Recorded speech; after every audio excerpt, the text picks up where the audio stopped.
ngeen jëf wax ju ñaaw ju nekk wax ju réy ju nekk wax ju garaaw ju nekk dégg nañu ko ci tribunal bu Ndakaaru démb ba ñuy àtte Adji Sarr ak Ousmane Sonko xalaas l'observateur nañu salas bi Adji Sarr taxawee tribunal jano ak juge bi doon ko wax li ko jotaleeg Ousmane Sonko lu nekk yéenekaay bi nee nañu dégg nañu ko fa ay finition ki démarrage ba ci escale moom Adji Sarr yéenekaay bi nee nañu wax na juge bi xeeti massage yañ doon def ca salon bii di salon Sweet Beauté la yéenekaay bi ci xëtamu njëkk ne démb ca tribunalum Ndakaaru bi ñuy déglu li xewoon mbir yi dafa meloon na ñu nekk ci film porno film saay-saay film X Le Quotidien ne ko X la woon Adji Sarr def na ay révélation yu garaaw ca kanamu baar ba wax na xeeti massage yi ñu doon defal clients yi ca salon Sweet Beauté nee na am na massage bu ñu naan intégral tonifiant am massage bu ñu naan nuuru massage am massage 4 mai nga xam ne ñaari xale yu jigéen ñooy tim client bi di ko massé am na massage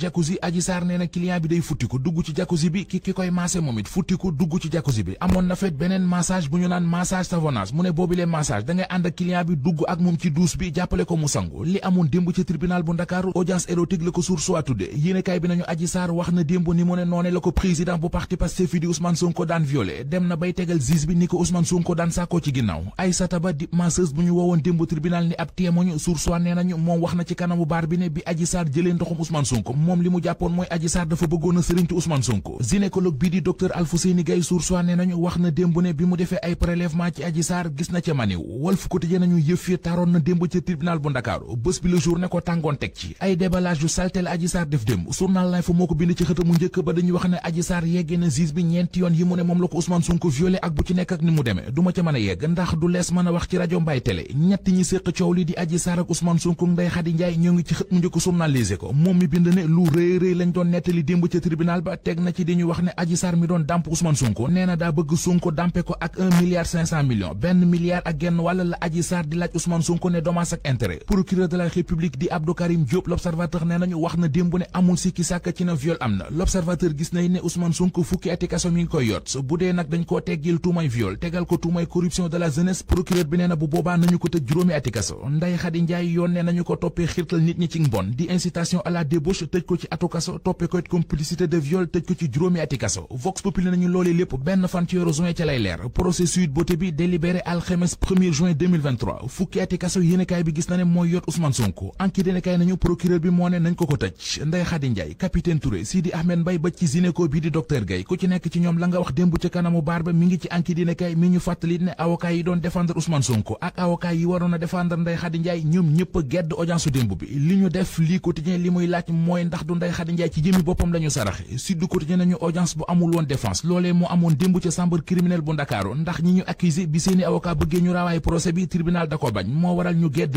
ñu génn tribunal génn ci coowal mbës mi dem ci libération des ba léegi ci waxi yoon jàpp gi ñuy jàpp nit ñi di arrestation yi journal bi nee nañu mi ngi gën di takarnaase activiste bii di Ousmane Sarr yóbbu nañu ko kaso Daouda Gueye ak compagnie ginnaaw bi ñu leen transféré ca brigade de recherche bu Kër Massar tey jii ci lañ leen war a defere Jim Kébé bu Pastef jàpp nañu ko Mati Sarr Niang ak Modou Ndiaye bu Bambey TV ñoom am nañu seen ñetteelu retour de parquet Serigne Saliou Gueye directeur de publication bu yéenekaay bii di yor libération nee nañu ma nga ñu garde à vue ndax tuumay outrage à magistrat ak usurpation de fonction ndax amul carte de presse buy wane ne journaliste la